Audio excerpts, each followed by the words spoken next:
हमें परम सौभाग्य प्राप्त हुआ इस रज में बैठ कर के प्रिया प्रीतम के अत्यंत महामहिम सी चरण चिन्ह में बैठ करके प्रभु और प्रभु के पावन चरित्रों के कथन श्रवण का सौभाग्य। इससे प्रतिपल नवीन उत्साह बढ़ता है भगवत प्राप्ति का। सत्संग की स्वयं की एक महिमा है। यदि हम आदर पूर्वक श्रद्धा विश्वास करके श्रवण करें, मनन करें और जीवन में उतारें तो बहुत जल्दी संसार की आसक्ति का नाश हो जाता है और भगवत प्राप्ति की पात्रता आ जाती है, दिव्यता आ जाती है, दैवी संपदा का हमारे हृदय में प्रादुर्भाव हो जाता है, आसुरी संपदा का नाश हो जाता है। साफ संगों के त्यागने की जो बड़ी कठिनता है वो सत्संग में सहज में ही वो सामर्थ्य प्राप्त होती है कि हम उसे त्याग देते हैं। सर्वसंग त्याग ही महा आनंद में डुबोता है। ये जो हम संग करते हैं किसी विषय का, वस्तु का, व्यक्ति का, स्थान का, मूल हमारे हृदय में आनंद प्राप्ति की लालसा होती है। आप देख लीजिए, अच्छे से अच्छा या बुरे से बुरा जो भी हमारे द्वारा कृत्य होता है उसका मूल कारण होता है सुख भोगने की लालसा। मुझे आनंद आ जाए, क्या पीऊं, क्या खाऊं, क्या देखूं, क्या सूंघूं, क्या छूऊं, क्या भोगूं, जिससे मैं आनंदित रहूं। पर दिशा गलत हो गई, खोज आनंद की हो रही है, क्योंकि ये आनंद का ही अंश है, इसलिए ये आनंद की खोज कर रहा है। हमारा वेद कहता है आनंदो ब्रह्मेति व्यजानात आनंदाध्येव खल्विमानि भूतानि जायन्ते आनंदेन जातानि जीवन्ति आनंदम प्रत्यभि संविशन्ति थी। जो आनंद हम खोज रहे हैं वो ब्रह्म है। उसी आनंद ब्रह्म से हमारा प्रादुर्भाव हुआ है, जन्म हुआ है। उसी आनंदेन जातानि जीवंती, उसी आनंद में हम जीवित हैं और जीवित रहना चाहते हैं। और ऐसे आनंद को प्राप्त करना चाहते हैं जहां दुख का लेश न हो। आनंदम प्रयंत्यभि संविशन्ति थी। प्रवेश पाना चाहते हैं ऐसे आनंद में जहां लेश मात्र भी दुख न हो। बिल्कुल हम आनंद से प्रकट हुए हैं, आनंद में ही जीवित हैं और आनंद में ही प्रवेश करना चाहते हैं, क्योंकि हम आनंद के अंश हैं। जो आनंद सिंधु सुख राशि, ईश्वर अंश जीव अविनाशी। वो आनंद क्या है? यदैतत् सुकृतम, वेद कहता है यदैतत् सुकृतम, जिसने स्वयं से अपने आप को प्रकट किया है इस जगत रूप में, वो आनंद ब्रह्म वही अपने आप में प्रकट है।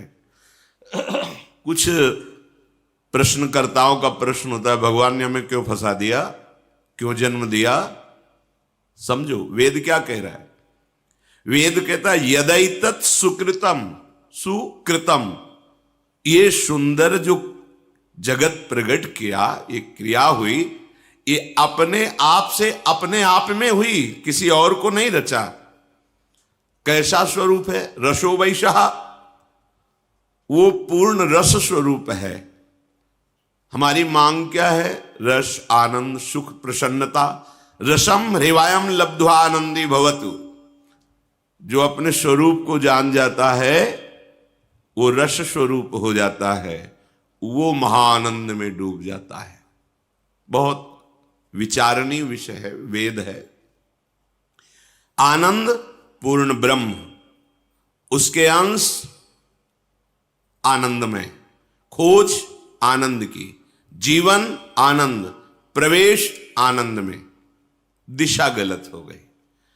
अब हम सबको भगवत स्वरूप नहीं मानते, ना अपने को मानते ना सामने। स्त्री पुरुष, अच्छा बुरा, वस्तु व्यक्ति स्थान, इसी राग के कारण हमारी दुर्गति हो गई। आनंद जब तक हमें प्रभु नहीं मिलेंगे तब तक नहीं। देखो, जब हम ऐसे कर्म करते हैं कि आनंद का मार्ग ढक जाता है तो हमें जीना अच्छा नहीं लगता। आनंदेन जातानि जीवंती, आनंद के लिए ही हम जीते हैं। जहां लगा कि अब आनंद नहीं मिलेगा तो बस लगता है आत्महत्या कर लो, प्राण त्याग दो। क्यों? क्योंकि आनंद में जीना चाहता है। क्यों आनंद में जीना चाहता है? क्योंकि वो आनंद का अंश है। फिर उसे आनंद क्यों नहीं मिल रहा? क्योंकि दिशा गलत हो गई, सोच गलत हो गई, भ्रमित हो गया। आनंद प्रभु में है। वो आनंद, उसका तारतम्य वर्णन करती श्रुति। पीछे संस्कृत में कई बार इसकी चर्चा हुई। सहज में लौकिक आनंद, युवावस्था हो, निरोग शरीर हो, संपूर्ण भूमंडल पर अधिकार हो, संपूर्ण शास्त्रों का ज्ञान हो और अपार धन संपत्ति हो, बहुत सी सुंदरियां उसकी सेवा में लगी हो, इसे भोगानंद को मानुषानंद कहते हैं। युवा शरीर है, स्वस्थ है, विद्वान है, धैर्यवान है, पूरे भूमंडल का शासक है, विशेष विशेष रत्न आभूषण सब उसके अधीन है और सुंदरियों के द्वारा, वो युवतियों के द्वारा सेवित है। इसे मानुषानंद कहते हैं। सबसे बड़ा भूमंडल का ये आनंद है। जो मनुष्यों में आकर इस मानुषानंद को प्राप्त करके उत्तम कर्म, पुण्य, दान, यज्ञानुष्ठान आदि, तो मनुष्य योनि से गंधर्व योनि को प्राप्त होता है। भगवत प्राप्ति की बात नहीं हो रही है।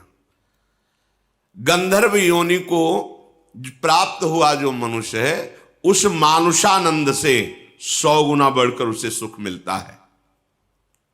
उसे मानुष गंधर्व कहते हैं। ऐसे मानुष सुख से 100 गुना बड़ा सुख उस मानुष गंधर्व का है। फिर उस मानुष गंधर्व से 100 गुना सुख देव गंधर्व का है, जो जन्मजात गंधर्व पदवी प्राप्त करके प्रकट हुए हैं। देव गंधर्व, उनसे 100 गुना बढ़कर के सुख पितृलोक में है। जो हमारे पूर्वज तपस्या, दान, पुण्य, साधना किए, वो उत्तम पितृलोक में जाकर के सुख प्राप्त करते। वो देव गंधर्व से 100 गुना बढ़कर के सुख है। और जो मनुष्य यहां साधना यज्ञ आदि बहुत करके देवता पदवी प्राप्त करता है, वो पितृलोक से 100 गुना बढ़कर के सुख प्राप्त करता है। उस देव को अजानज देव कहते हैं। मनुष्य योनि से देव योनि को प्राप्त हुआ, लेकिन उससे 100 गुना बढ़कर के सुख सिद्ध देवताओं को प्राप्त, जो देव रूप में ही प्रकट हुए, उनको उससे 100 गुना बढ़कर सुख प्राप्त होता है देवलोक में।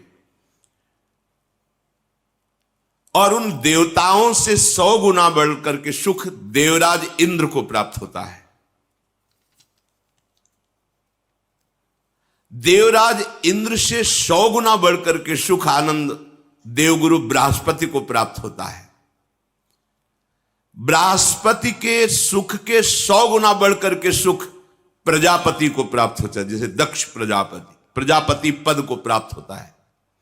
और प्रजापति से 100 गुना बढ़कर के सुख परमेष्ठी पद को, ब्रह्मा को प्राप्त होता है।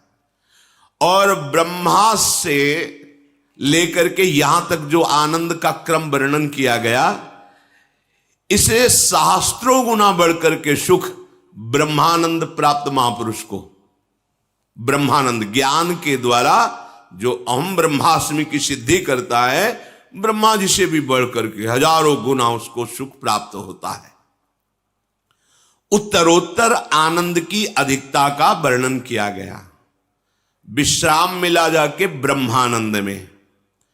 अब यहां वर्णन करते हैं कि ब्रह्मानंद का जो आनंद है उससे अनंत गुना बढ़ करके रसानंद है। ब्रह्मानंदो भवेदेश चेत परार्ध गुणीकृता नैति भक्ति सुखाम बोधई परमाणु तुलामपि। ये मनगढ़ंत बात नहीं, वेद का वर्णन है, वैदिक सिद्धांत का।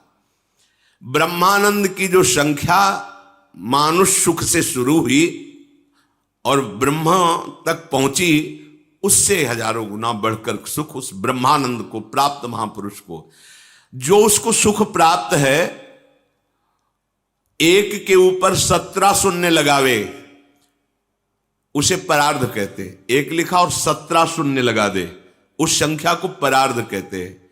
इस परार्ध से उस ब्रह्मानंद का गुणा किया जाए,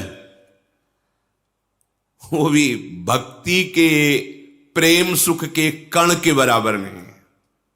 ये देखो, ओहो, तो हम कह सकते हैं कि ब्रह्मानंद से अनंत गुना सुख प्रेमानंद में है। ऐसे प्रेम की प्राप्ति के लिए हमें मनुष्य शरीर मिला है। सोचो, आप कितनी मूढ़ता धारण करते हैं, इतने महासुख को एक क्षुद्र विषय में छोड़ देते हैं, त्याग देते हैं। आप क्या हैं? आपको किस पंक्ति में खड़ा किया गया है? आप अपने भाग्य की सराहना नहीं कर सकते? अहो भाग्य लाडली, आज आपने प्रेम मार्ग में मुझे चलने का सौभाग्य दिया। आप जानते हो आपको जो मिला है, इसके लिए ब्रह्मा जी भी तरसते हैं।